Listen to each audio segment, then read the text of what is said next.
On August 17th, this past Monday, I turned 30 years old, if you guys could believe it. I can't even believe it myself. I feel shocked. So my family threw me an amazing surprise party with amazing people from over the years, and I also celebrated with my best friends a week prior. It's truly an amazing birthday, an amazing start to this new year, and I'm feeling extremely blessed, and I'm so grateful for all of your wishes. Honestly, it means the world to me. I seriously don't take any of that for granted. Anyways, turning 30, kind of scary and a bit exciting at the same time. There was of course time when I almost didn't make it past 18, having gone through a whole life-threatening illness and subsequent healing journey, which I'm still on at the time of filming, and yet here we are, all these years later. The super confident version of me wants to say that doing this is going to be easy, but the real insensitive side, who doesn't change, is honestly a little bit scared. It's I feel so young, and of course I am, and I know I'll always be a kid at heart, and nothing is really changing. I have all these amazing things in my life, and I also have big stuff planned on the horizon. So what is it about these numbers changing that can be so scary? I'm scared. Then I'm going in for you. So in this video, I want to talk about the most important lessons I learned in my 20s. I also want to try to dissolve this idea of a one-size-fits-all timeline and life for everyone. And then of course we have a yearly flex, but also since this is an extra special birthday, I'm also going to be reflecting on and looking back at my biggest accomplishments from this past decade of my life. Anyways, without further ado, let's dive deeper in now. Give me a...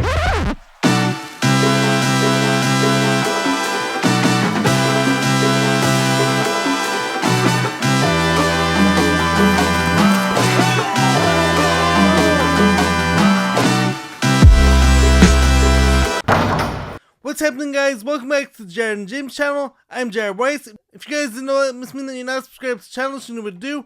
Hit that subscribe button, make sure to leave a like, drop a comment, let me know your thoughts on the video.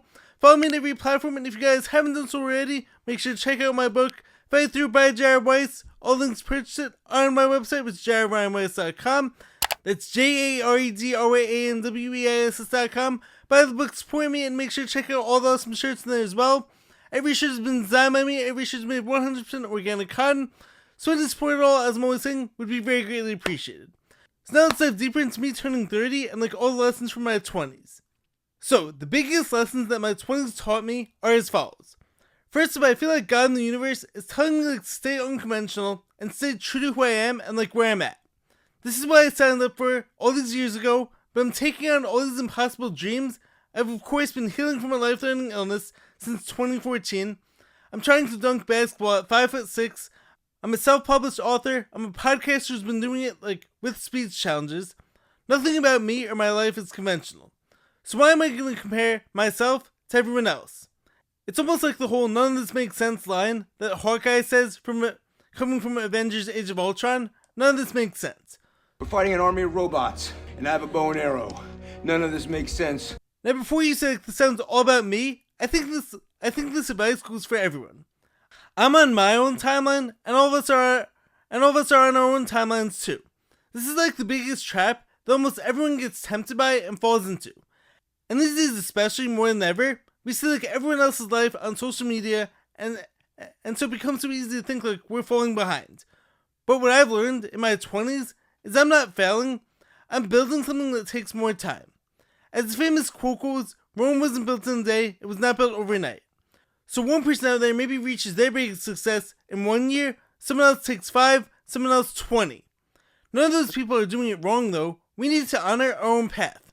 Not worry about some arbitrary timeline that society tries to set up for us. The truth is, you are a threat to people when you go your own way. Now of course doesn't mean that every person who follows that timeline is wrong either. This idea of everyone graduates at the same time, everyone gets married at the same time, everyone declines as they age, etc. But when you have an individual who realizes they're an individual, the system doesn't like that. People will always try to pull the outlier back down because that's what keeps them safe and justifies their decisions. If someone takes a job just because it was time to, but they hate it, or they got married right away, but now they're miserable, this person wants you to be miserable too?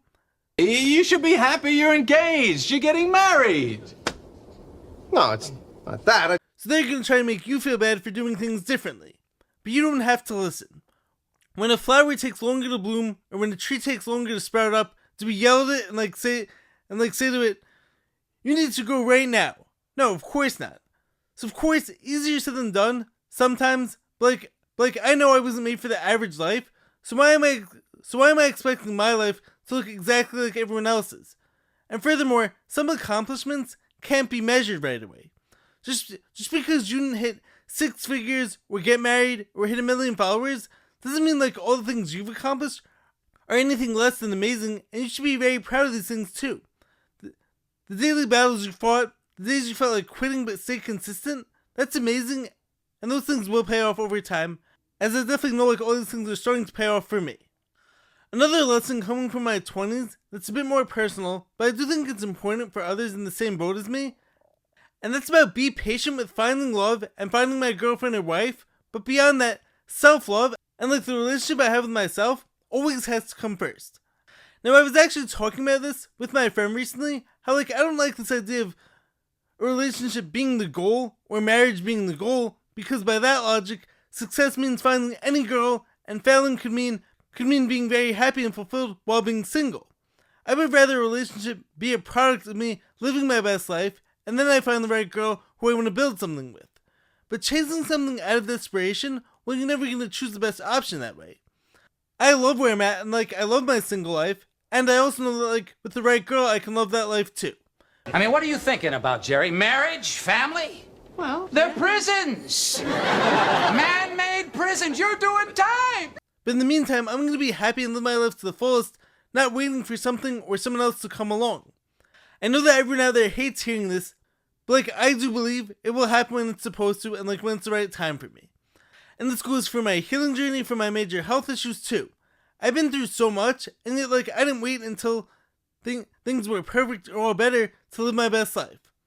As I spoke about during one of my recent videos talking about the movie Passengers, you can be happy where you are right now, and there's no rush to get to the next thing. The point is, you can't get so hung up on where you'd rather be that you forget how to make the most of where you are. So many people are stuck in this waiting room, thinking like it's the next thing that's gonna make them happy, and yet like even when they get there, there's something else like it's never enough. I hear it all the time. People who think they're supposed to be somewhere else, or who want to be somewhere else, and like want to be anyone but themselves, and yet maybe right here, right now, could be the best time if you'd only stop like to appreciate it. And oftentimes I've also found that you attract everything you need as you go. The right people, the right opportunities, etc. When you go about living your best life, life often provides you with all the other stuff that you need. It's like the line from Field of Dreams, if you build it, he will come. So if you build your best life with what you have right now, the rest, I believe, will take care of itself when the time is right. The next lesson, as I turn 30 years young, is most people, when they get older, feel like they have to speed everything up. I mean, we hear it all the time. People who say things like, life is short, you better do all this now, you only have this many summers left. I did that though. I played that whole game of rushing everything and feeling like I had to do everything by this age, and I'll tell you, it doesn't work. For me at least, I think we need to slow down and chill a bit, and trust the process, and trust like our own divine timing. I think we realize how much more time we have if we actually slow down. Life isn't just simply a race to the finish line, and for most of these things, there's actually no reward for finishing first. You got married first? Cool, now you have to like live with that person for X amount of years. J-Bone is, believe it or not, he's getting married. What an idiot! Oh, what a loser! Good. More for me and you. You reached 1 million followers overnight? Cool. Well, how are we going to keep them with no plan and no strategy and no foundation in place? Oftentimes, the best things are built on roots and when given enough time, so this comes down to trusting my timing and doing things the right way, not just simply the fastest way. If this thing happens when I'm 35 or 40, cool, I'm not falling behind, I just built something that took me longer. So for all the people out there who want to say, oh now that you're 30, this is like what you should be doing, this is where you're supposed to be in life, this is where you're behind because others your age are doing this thing right now, miss me with all that nonsense. I'm doing great, living my best life on my own timeline. Once again, as I was saying earlier, it's like how I was telling my best friend, I don't like a goal of a relationship because failing could mean I'm doing great single and success just means finding any girl. I want things to happen when they're right for me, not just because Joe Schmo is doing this at 30, because we're all doing our own thing. And so I can't let what everyone else is doing, or what I'm supposed to be doing, stop me from being happy and appreciating where I'm at now. The things I don't have will come at the right time. I'm not playing the same game as you, because that won't fulfill me. I'm not rushing anymore. I'm done with that whole life. Keeping up with who? Who am I trying to keep pace with? And of course, it is easier said than done at times, but like I do know that my heart is telling me to trust the process. Next thing I want to talk about as far as me turning 30 is, I'm going to be completely honest with you, it's definitely a little bit scary turning 30, but I think the main reason for that though is this whole arbitrary timeline in comparison to others. I'm always be a kid at heart, so this new number feels scary and like I don't have all the answers, and yet I know I'm doing great things. Of course I'm very responsible as an adult, but I still feel like a kid in the best aspects, of course. I love good, clean fun. I'm still very sensitive. I still laugh at silly jokes. I cry sometimes. I can be hard on myself at times too.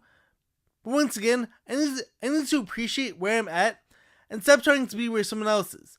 I'm doing great, but as I see it, age really is like just a number. So why do we act like a certain age means the same exact thing for everyone? Some 30-year-olds have stopped moving, stopped playing sports, don't do the same things like they used to for fun. Some, on the other hand, are hitting all-time strength and speed records, as I plan to, and like I know I will in this new decade. Dunk Chen, professional dunker, for instance, is jumping 50 inches at 40 years old. On top of that, there are 90-year-olds I see on TikTok who are dancing and lifting heavy weights, while others, of course, are bedridden and can't move. Just because you've accepted these limits for yourself doesn't mean I have to also. My 30s are going to look completely different from yours, just like my 20s did, and my 10s, because we're not the same people. Do I have to stop having fun or change who I am because now I'm 30? Do I have to stop singing in the car, stop playing sports, stop being creative? Do I have to stop watching Victorious and iCarly, some of my favorite shows? Hell no, the only thing that changes for me is that number. How I choose to live, though, is up to me during that time. So now finally for this episode, it's time for that yearly physique check, but also because it's like an extra special birthday, I also want to tell you guys what I've accomplished in my 20s while healing from a life-threatening illness. I've actually always done things my own way, never been one to follow the trends, and honestly, the times when I find myself stressed is when I get caught up in other people's timelines that don't fit me. But of course I never wanted to fit in, so why would I try to fit in now? And so I'm so proud of myself for all these reasons. So now, some of my biggest achievements from my 20s, I touched a 10-foot rim at 5'6", achieved a 36-inch vertical jump, despite healing from a life-threatening illness and major health challenges. And due to these health challenges, it took 5 years for me to touch it again, and so I'm still working towards that first dunk, and I know I'm gonna get there. I also became my strongest, fastest, most athletic self in my 20s by far. I started up a podcast and became a content creator with speech challenges, and I've actually amassed over 10,000 followers across all platforms while doing this. I wrote my first book and started my own t-shirt line. I never listened to the haters and doubters who told me any of this was impossible for me. I met and connected with some incredible people, and yet I don't settle for people who treat me less than my best. I have an amazing relationship with myself, and I'm super comfortable being alone. I have overcome immense challenges every single day, and I have some amazing results to back all this up. But now, having said all that, I also still post that gets just one like, even 6 years into my content creation journey. I still have my days where I wonder when my dreams are going to come true, and how am I ever going to get from here to there. I still have days where I have no energy because of all my current health challenges, and as I'm still healing, which of course makes progress on my physical goals feel impossible sometimes. But no matter what, I keep pushing and fighting through it all, just as the book says. I push through days when I feel like quitting because I owe it to myself to see everything I'm doing all the way through. I try my best to appreciate where I'm at now versus waiting for where I'm supposed to be to come along. I haven't waited for things to be perfect to be happy and to live my life to the fullest, and that's honestly something I'm probably most proud of. And so now finally, before we close things up, let's take a look at our yearly birthday flex and physique check.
episode. If you guys like what you heard, make sure to leave a like, drop a comment, subscribe to the channel. I appreciate all you guys so much. So like now, it's time for me to make this next decade the best ever, and I have so many big things coming. So like anyways, I appreciate all your support and all your wishes so much. Thank you for everything. Let's make this year special. Anyways, if you haven't done so already, make sure to subscribe to the channel. Be sure to drop a like, leave a comment. I will catch you guys next time. Stay positive, stay hustling, stay grinding. Here comes 30. Let's go now. Peace.